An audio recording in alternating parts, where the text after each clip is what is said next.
मेरे आंखों में आंसू मिथिला के लिए है। मैं मिथिला का सच्चा पुत्र हूं और मिथिला के लिए लड़ता हूं। ये लड़ाई चालू रहेगी और ये तब तक जारी रहेगा जब तक हम लोग यहां से अब इन लोगों को खदेड़ के बाहर का रास्ता नहीं दिखा देते।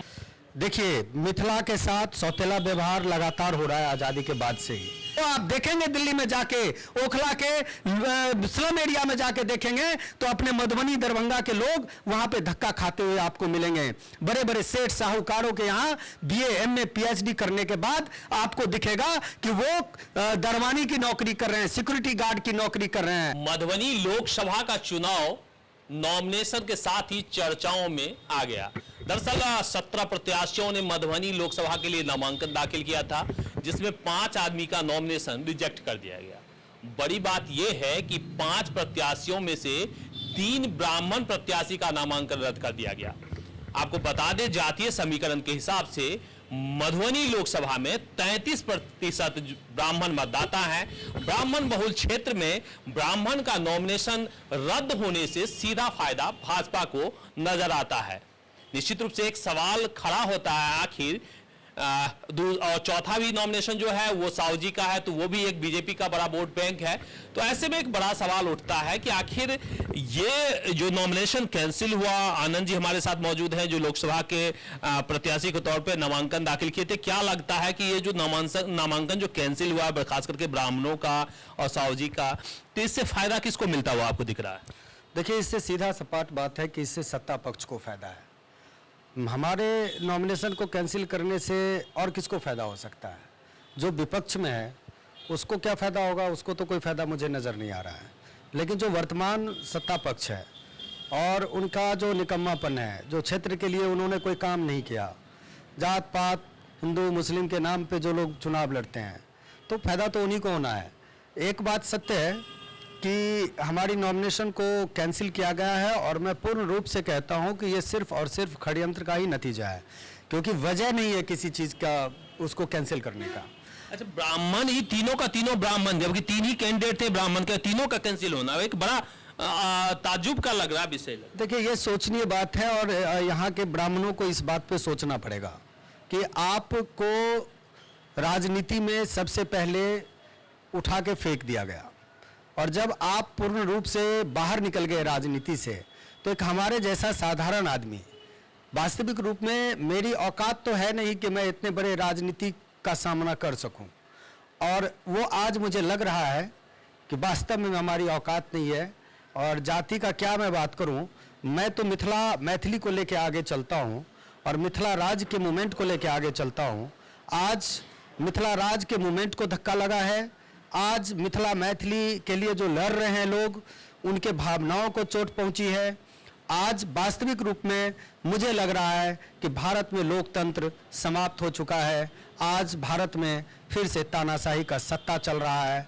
ठीक है, आज आपने मुझे धकेल दिया, लेकिन मैं डर के भागने वाला नहीं हूँ। ये संघर्ष चलेगा और जारी रहेगा, चाहे इसके लिए आप कुछ भी कर लें। आज आपने एक नॉमिनेशन मेरा कैंसिल किया है, हमारे जैसे लोगों का नॉमिनेशन आपने हटाया है नामांकन, लेकिन इससे ना आनंद झा डरेगा ना और लोग डरेंगे। अच्छा, एक बड़ा और भी सवाल है कि यहाँ पे जितने भी प्रत्याशी चुनाव अभी मैदान में बच गए हैं उसमें ज़्यादातर बाहरी ही हैं। दरभंगा से आए थे तो उम्मीदवार है, दोनों ही जो बड़े दल हैं उनके जो दोनों कैंडिडेट हैं वो भी दरभंगा से ही हैं। एक मधेपुरा का कैंडिडेट है, यानी कि लोकल जो मधुबनी का है वो मैक्सिमम आउट ऑफ जो है वो चुनाव हो चुका है। देखिए, लोकल कैंडिडेट जो भी था उसको अब बाहर का रास्ता दिखा दिया गया है और मधुबनी पूरी तरह से, मधुबनी के लोकसभा क्षेत्र से जो बाहर के लोग हैं उनके गिरफ्त में है। यहाँ की जनता को सोचना चाहिए और मैं तो कहूँगा कि आप सोचिए, आपको सोचना चाहिए।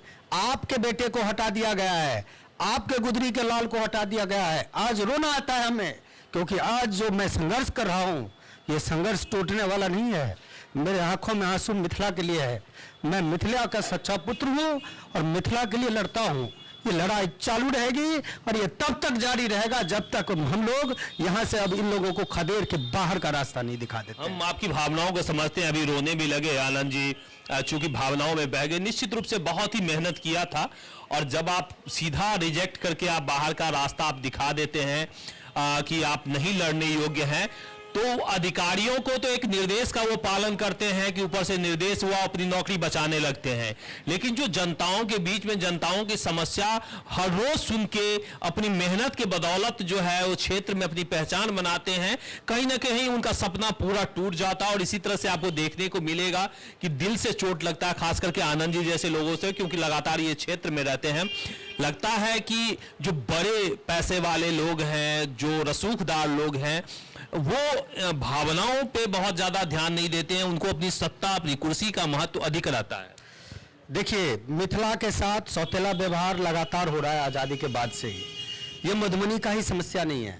आप मिथिला क्षेत्र में अब आप देखिए कि बाहर से लोग आते हैं, गुजरात से आते हैं लोग, और यहाँ आके कहते हैं ये सीमांचल हो गया, मिथिला में सीमांचल हो गया। आप बात करते हैं हिंदू मुस्लिम की, बांग्लादेशियों की, रोहिंग्याओं की। मिथिला का 4 जिला बहुत मुस्लिम बहुल्य हो चुका है, लेकिन आप इस पे नहीं बात करेंगे। आप उसको, मिथिला को तोड़ के उसको सीमांचल बना रहे हैं। आप दिखा रहे हैं लोगों को कि तुम कमजोर हो, तुम्हारी मानसिकता कमजोर है और तुम अपनी बात को भी नहीं रख सकते हो।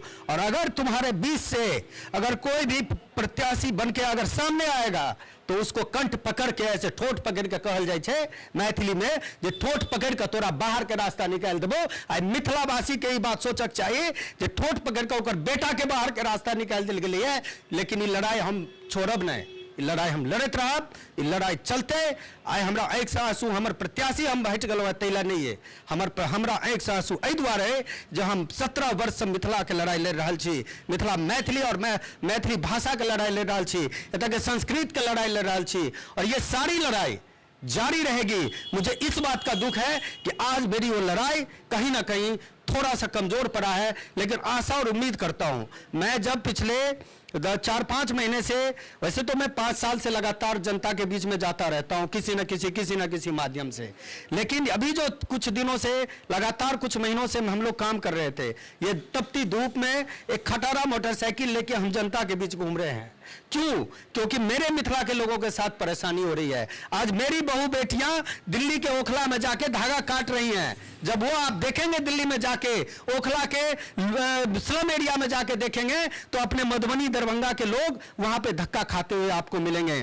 बड़े बड़े सेठ साहूकारों के यहाँ BA MA PhD करने के बाद आपको दिखेगा कि वो दरवानी की नौकरी कर रहे हैं, सिक्योरिटी गार्ड की नौकरी कर रहे हैं। हमारे यहाँ सब चौपट कर दिया गया है, ना उद्योग व्यवस्था है, ना कोई सर्विस सेक्टर है, ना यहाँ एग्रीकल्चर का कोई मतलब बनता है, ना यहाँ मैन्युफैक्चरिंग का कोई हब है, ना कोई यहाँ, जो मिथिला पूरे दुनिया को एक रास्ता दिखाती है। हम बात करते हैं भगवान राम की, तो क्या सीता के बिना राम का कोई अस्तित्व है इस ब्रह्मांड में? अगर सीता के बिना राम का अस्तित्व है ब्रह्मांड में, तो मिथिला का कोई आवश्यकता नहीं है भारत में। क्या जरूरत है मिथिला की? और जो मिथिला आदिकाल से रहा है, सतयुग से रहा है, त्रेता में रहा है, द्वापर में रहा है, कलयुग में भी रहा है, वो मिथिला आजादी के बाद अपनी पहचान के लिए मोहताज इस भारत की भूमि पे है। उस भारत की भूमि पे जो भारत विश्व गुरु हुआ करता था, और आजकल बड़े बड़े नेता लोग कहते हैं कि हम इसको विश्व गुरु बनाएंगे, तो बिना जनक नंदिनी सीता के धरती को अपनी पहचान दिए ये कौन सा विश्व गुरु बना रहे हैं?